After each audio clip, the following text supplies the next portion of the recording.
This is a story of how two young men slowly deteriorated and hopped on a fast track to bottoming out. How could these two young men with so much promise be pulled down as quickly as they did? Was it alcohol, parties, or drugs?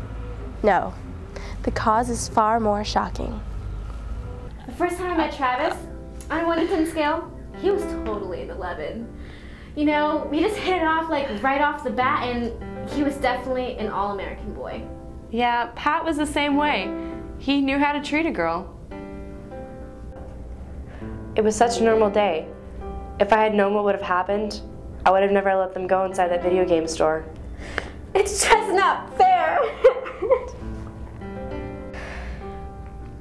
I still remember that day. If I had just taken away the game, if I had just done something, I could have stopped it. I could have. It's okay. It's okay. Travis and Pat then spent the next 4 days locked up in their apartment, neglecting all phone calls, skipping all classes, and even neglecting the shower. After 4 straight days of gameplay, Sarah and Maria decided that enough was enough. They broke into the apartment and found only shells of the loves they once knew. Pat, what's going on here? You haven't got any of your classes. What is all this? 3 more levels, baby. 3 more levels. I'm gonna whoop his ass, man. What we found there wasn't our boyfriends at all.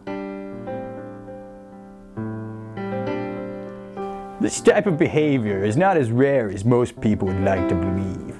It seems to strike normal young men who seem least likely to be exposed or taken over by the video game's seductive nature. We decided to get help from someone who knew how to deal with the situation we were in. Well, one day I was researching this video game and I came across the name Emilio Santana. He seemed like an okay guy, and he seemed like he knew his stuff very well about this new video game academic where it's just sucking the boys in. And I just thought he would be right for, you know, me and Sarah's boys. Yes, it's true. I've had many years of experience with young men. It was more than just a job. It was a lifestyle. I love my job. It was hands-on and made me sweat.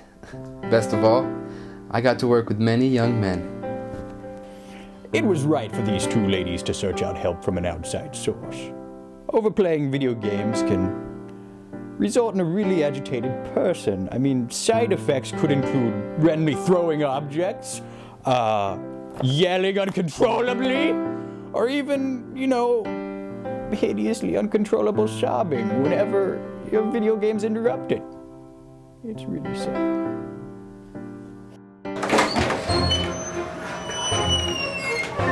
Oh, hell to the no! What are you doing? Leave me alone! I gotta play my game! Oh, good. Would Emilio's tough love be enough for the boys to snap back into reality, or were they doomed in the digital madness? We were so scared because Emilio said we couldn't visit or even see our boyfriends for a week. It was like we had to trust a complete stranger with the guys that we really care about. And it might sound crazy, but I think he did an amazing job. Emilio starts to make a difference with Travis and Pat. In your face, okay? Come here for a second. Come here for a second. Stay right here. Stay right here. Stay right here. Stay right here.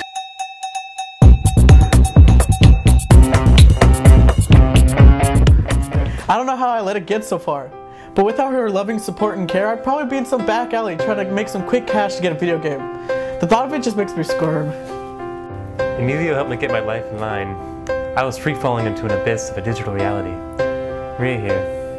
Well, she saved my life. I owe this girl the world. After the whole ordeal, Travis found a way to bring his story to the masses. With his tall book, Me in My Hand, he brought his message to every young man who might find himself alone with his hand in a video game. On the other hand, Pat, he keeps a low profile, trying hard to live down that bleak point in his life.